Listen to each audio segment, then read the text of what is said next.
Namataan si Kai Sotto sa practice game ng Rain or Shine Elasto Painter. Kaya ang hula ng iba ay mukhang nagbabalak na itong maglaro sa pambansang liga. Biro pa nga sa caption ni Rain or Shine forward Leonard Santillan ay pwede na sa next game. Pero makakapaglaro ba talaga si Kai Ju sa Rain or Shine?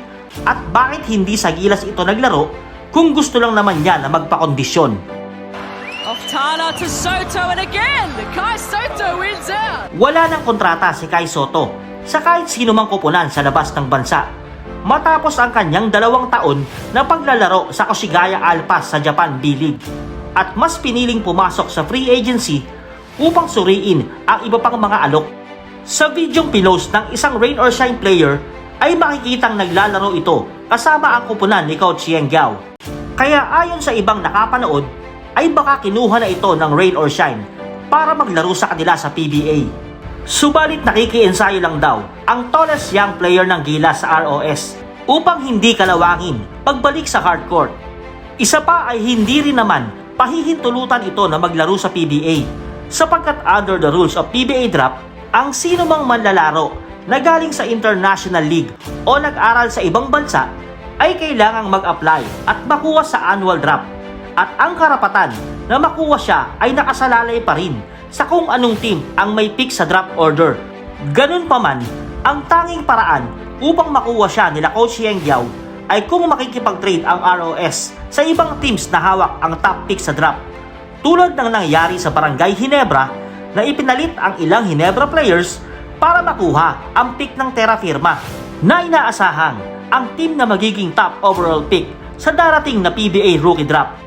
Kung sakali naman napala rin ang Rain or Shine at magpa-drop ang 7'3" center na si Kai Sotto ay magiging maganda ito hindi lang para sa Rain or Shine kundi para sa PBA dahil magkakaroon ng mas matinding kompetisyon sa pagitan ng MVP Group at SMC teams dahil ang ROS ay isang independent team na pumapalag sa 2 malaking prangkisa.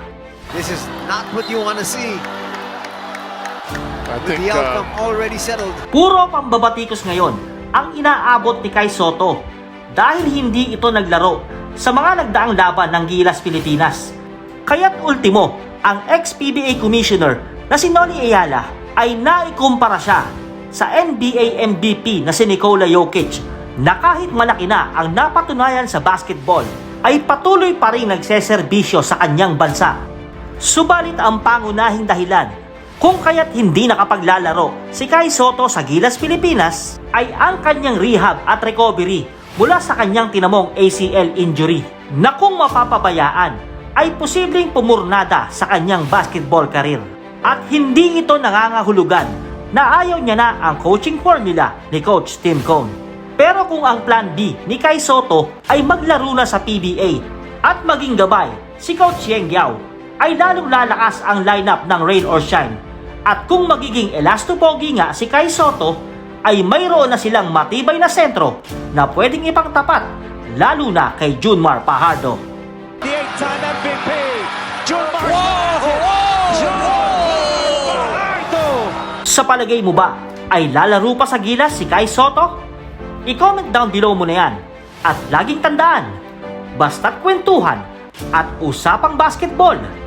Tara dito sa Pinoy Top Score. The long pass. Soto finds a way to get it in.